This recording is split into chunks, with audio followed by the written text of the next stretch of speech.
About safe spaces on campus was reignited at Ryerson over the past few weeks. After the Ryersonian ran an article online regarding inflammatory comments that Dan Petz, a member of the Ryerson Marketing Association, made on Facebook 2 weeks ago, the conversation got pretty heated online. We sat down yesterday with Petz and the VP of Equity from the Ryerson Students' Union, Rabia Idris, to talk about what safe spaces on campus look like and what we as a campus can do to better deal with them when we're talking about them in the future. The conversation also got pretty heated yesterday, but here's the debate in full. So, Rabia, just to get everybody on the same page here, can you explain what it is we're talking about when we talk about safe spaces? Yeah, so in this conversation with safe spaces, we're going to talk about two different types of safe spaces. And so first is a safe space in the classroom. And that is basically allowing any student that's there with any sort of identity, any sort of background that they have, to be able to have a free flow of ideas. And the second sort of safe space we're talking about is a actual physical safe location for different identity groups. So for example, a student who is from the LGBT community will have a safe space on campus, which is kind of like a room that everybody else who is from that same community can come and get together, can organize. And right now on campus, we actually have 6 of those safe spaces. It's the RSU Equity Service Centers, and those are free from anybody who does not identify with that community to not enter that, and let that be kind of like one room on campus, aside from this whole huge campus, to just organize basically. So you're the VP of Equity for the Ryerson Students' Union, and you mentioned these equity centers, and you also mentioned that they're for these specific community groups. Yeah. What does that mean for these specific community groups? Does that mean that other community groups are excluded, or is it more of just a spot for these groups to meet? Can you elaborate? Yeah. So it is basically a room on campus. That's what it is. It's like a room probably smaller than this, where they can talk about any sort of issues that that community is facing. And so the thing with creating solutions or events or anything with certain communities is to have people who are from that community themselves come and do the organizing, come and do the talking, come and do the solution making basically. And if we look at the whole campus itself, anybody is allowed to access it wherever. So for one group who is marginalized, who is oppressed, to ask for one room on campus just to organize, just to have that as kind of a safe space away from any sort of oppression or trigger, I don't think that would be too much to ask for. And so, for example, if there's an organizing meeting, I think it should be respected that if you don't come from that actual group, that you just let these people organize and create whichever events or anything that they want to do. Right. Right? Okay. Yeah. Yeah. Okay. So Dan, to loop you in, just to kind of catch everybody up who's watching, the Ryersonian ran a story on some comments that you made 2 weeks ago regarding these safe spaces that we're talking about. Absolutely. And you were the VP of Corporate Relations for Ryerson's Marketing Association, and you've been involved in student politics this year. I'm also on the RSU as well. Right. Exactly. So these comments included things like, just to quote, is, "Please, if you need a safe space, go home. You can be safe there. And I'm growing sick of this childish nonsense. I didn't pay thousands of dollars to be coddled like a little bitch. I am not going to take it anymore, and neither should you." What was kind of the inciting factor, for these comments? And absolutely. Well, first of all, the reason I had to kind of use, such profane language was, to get a voice, to get me on stage. And look where I am now. We're talking about these issues, and to allude to the point where, you go home, you can be safe there. I wasn't referring specifically to people who have abusive environments at home. We have channels and platforms where those people are taken care of. I was referring to people who simply don't have the emotional maturity to be in a university, an institution of higher learning. We're not running a daycare center here, okay? This is a university where you go to see differing viewpoints, and to be scrubbing the campus clean of differing viewpoints, of dissenting, political discourse, things like that, is really the antithesis of what a university is supposed to be. Students, I've had a vast majority of students who are afraid, some of them are here, who are afraid themselves to speak up and talk about certain things because of the intimidation, the bullying. It's really a bully tactic. It's not about being nice, it's about control. This is what this whole movement is about. And I really think that it's quite regressive. They say it's progressive, and Rabbi, you said it's a solution.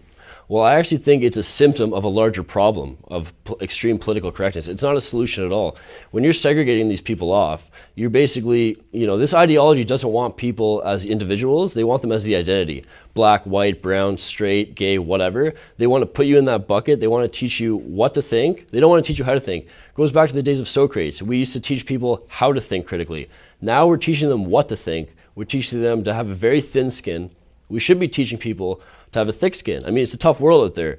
And to be productive members of society and to fight for a better world, we need to have a thick skin. And it's really regressive, I think, these policies are. So I guess to speak to that point, Rabia, there's criticism, I guess, in the general public that these safe spaces kind of, they create echo chambers and they inhibit, these critical conversations from reaching the people that need to hear them. Do you think that's a fair assessment? Do you think what Dan's saying is a fair assessment? Is there a way to combat that? So again, a lot of people come from very different walks of life and experience very, very different things, right? You can't expect somebody to have a thick skin because that's how society works, right? You can't expect that. There are people who emotionally can't, physically can't, they just can't do it. And to expect them because that's how society works, you should not be blaming that person for not being able to do that. Maybe it's another look on society. So you're saying they're immature, is what you're saying. They're too immature, is what you're saying. You cannot equate that to immaturity, though. Well, it's emotional immaturity. Well, let's you cannot, because sure, you may have a lot of great things that you can accomplish. You may have a really good support system. You may have a safe space at home kind of thing.